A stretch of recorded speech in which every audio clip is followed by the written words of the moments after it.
La primera resurrección. Para poder hablar acerca de las uvas, que son las últimas en todo, necesitamos aprender acerca de los juicios de Yahweh y las resurrecciones, ya que tenemos más de un juicio, más de una resurrección, aunque no todo el mundo lo sabe. Con relación a los creyentes fieles, el libro de Galut en el capítulo 20 dice: vi tronos y se sentaron sobre ellos y se le concedió hacer juicio.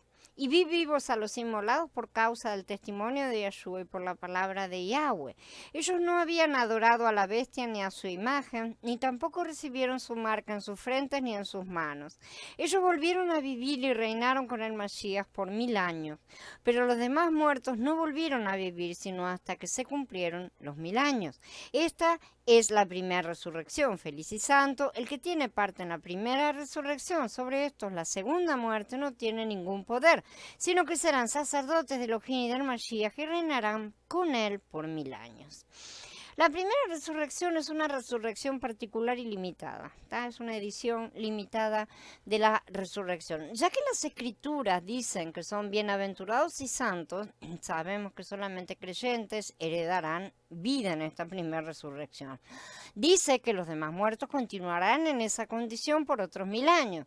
El Pasuk 5 nos dice específicamente que los otros muertos permanecerán muertos durante 1000 años después de la primera resurrección. Yahanan no define a los otros muertos, pero él deja claro que los que son levantados en la primera resurrección son los creyentes en Mashiach.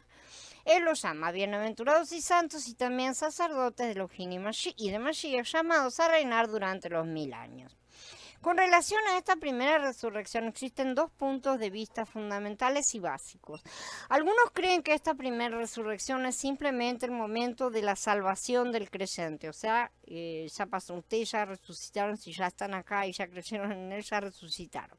Al momento de la salvación, ellos dicen, pasa el creyente de muerte a vida, y esto para ellos es equivalente a la resurrección. Luego los creyentes son llamados para gobernar y reinar con Mashiach aquí en la tierra en una vida y de una manera vencedora. Ellos interpretan los 1000 años como un periodo de tiempo indefinido, en el sentido de que la palabra griega está en plural y por lo tanto debería leerse miles de años en vez de simplemente 1000 años. Evidentemente estos creyentes no han leído a fondo el libro de Hitgalut. Por una parte, el término resurrección nunca es usado en las escrituras para significar algo más que un simple levantamiento físico de entre los muertos. ¿Está? Simple.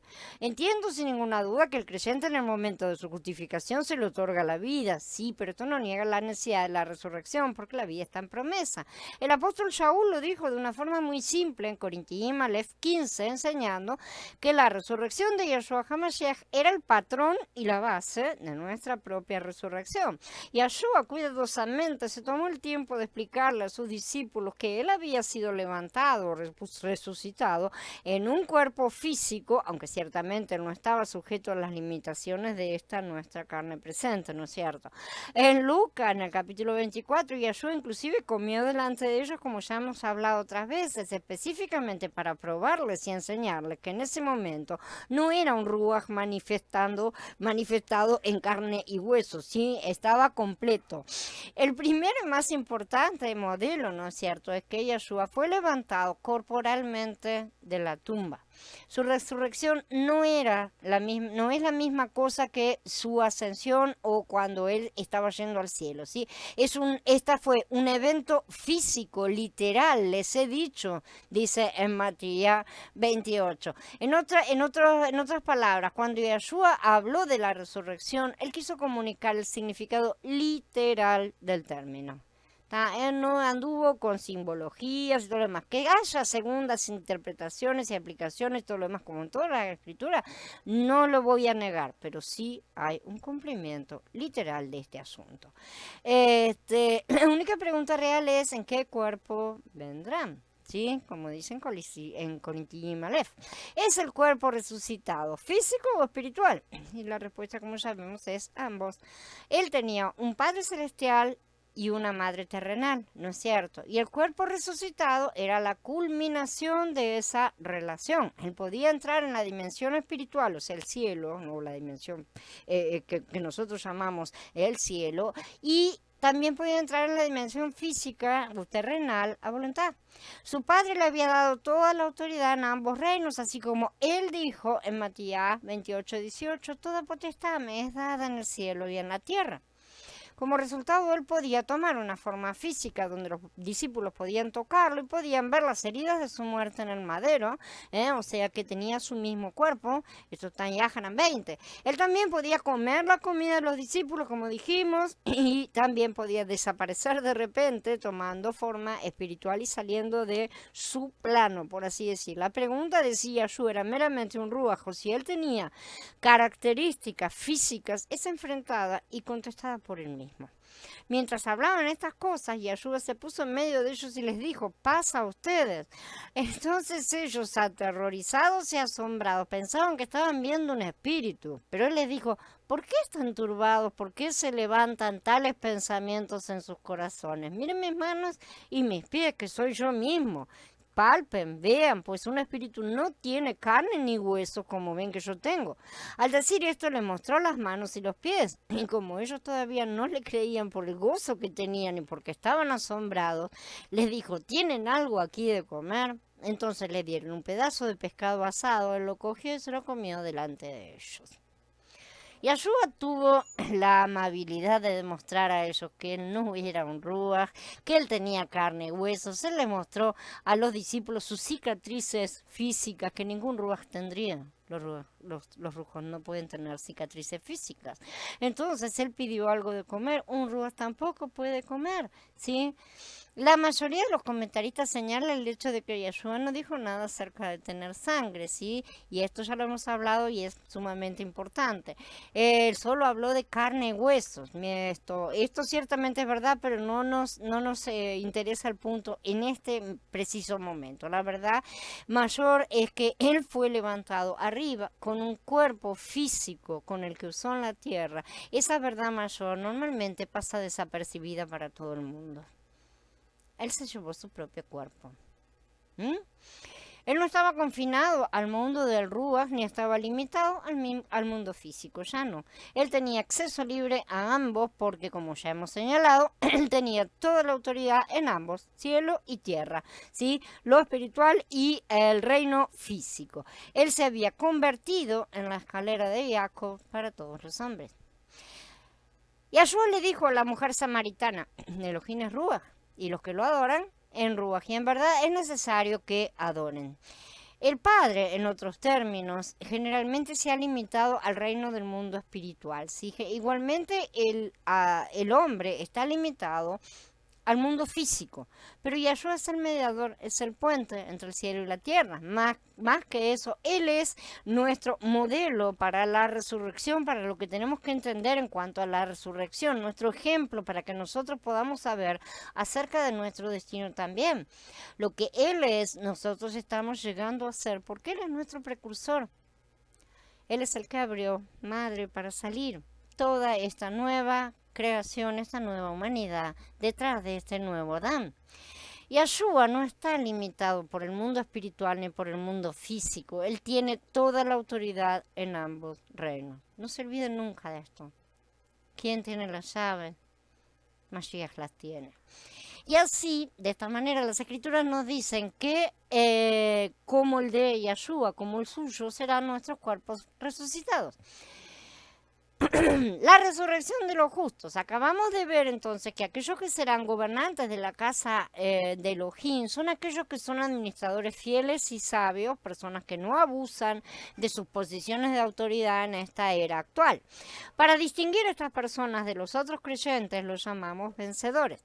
Otros los llaman al remanente, los elegidos. El nombre que le demos no es importante. Siempre que entendamos que hay dos categorías de creyentes que se mencionan en las Escrituras.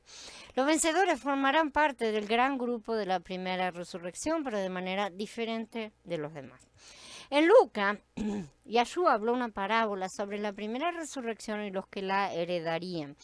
Dice, al que lo había invitado le dijo, cuando ofrezcas una comida o una cena, no invites a tus amigos, ni a tus hermanos, ni a tus parientes, ni a tus vecinos ricos, no sea que ellos te vuelvan a invitar a ti y quedes recompensado. Pero cuando ofrezcas un banquete, invita a los pobres, a los mancos, a los cojos, a los ciegos, y serás feliz. Porque ellos no te pueden recompensar, pero quedarás recompensado en la resurrección de los justos, dice capítulo 14 de Lucas. Y Yeshua no dice nada en esta parábola sobre la resurrección general de todos los muertos, sino únicamente la resurrección de los justos. Esto lo identifica como la primera resurrección. La lección aquí es que para ser un vencedor que hereda la primera resurrección, uno debe mostrar cualidades de amor incondicional, de dar sin pensar en recibir a cambio.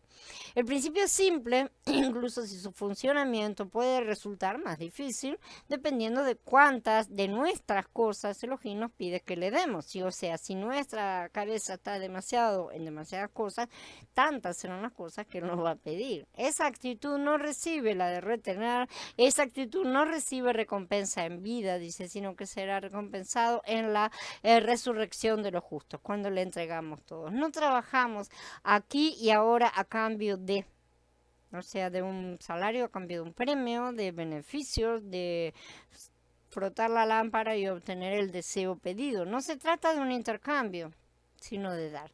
Se trata de ser servidores. Todo en el reino tiene que ver con el servicio. Aprender a dar es una de las lecciones más difíciles, en la que casi todos tropiezan, mostrando dónde tienen verdaderamente ubicados sus corazones, ya que les cuesta dar aquello que más valoran. Por eso, si somos sus hijos realmente, seremos siempre confrontados con situaciones que no se enfrenten con nuestro propio egoísmo, ¿sí? Para que nos veamos a nosotros mismos dónde están colocados nuestros corazones. Hoy estamos aún a tiempo de cambiar eso, mañana no será posible. No podemos esperar que el Padre nos dé abundancia para entonces dar. Eso es dar de las sobras. Pero dar siempre debe implicar un sacrificio, porque dar es la representación del Padre engendrando a su Hijo para la salvación de todos sin recompensa visible en el momento. Trabajemos entonces para su obra, porque nuestra entrada en el reino depende de lo que hagamos aquí y ahora. Es importante entender que esto no se refiere simplemente a dinero o cosas materiales, sino a aprender a compartir edificándonos conjuntamente.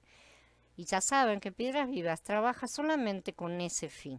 No tenemos la finalidad de distribuir doctrina a cada uno ni nada. Lo que buscamos es edificar el reino, levantar la casa de Yahweh y trabajar para el cuerpo, corporativamente y no individualmente. Tampoco sirve de nada donar dinero, eso es filantropía y lo hacen hasta los incrédulos, con eso se escapan, se evaden de impuestos. Si no se unen a sus hermanos para ser edificados en el Had, nada de esto servirá. Puedo tener todas las cosas, puedo ser muy buenos, pero si no tengo amor, de nada sirve, ¿no es cierto? Esta es la diferencia que tantos admiran de los primeros creyentes y que tan pocos están dispuestos a imitar. Pero sin ella corremos el riesgo de ser lanzados en las tinieblas de afuera.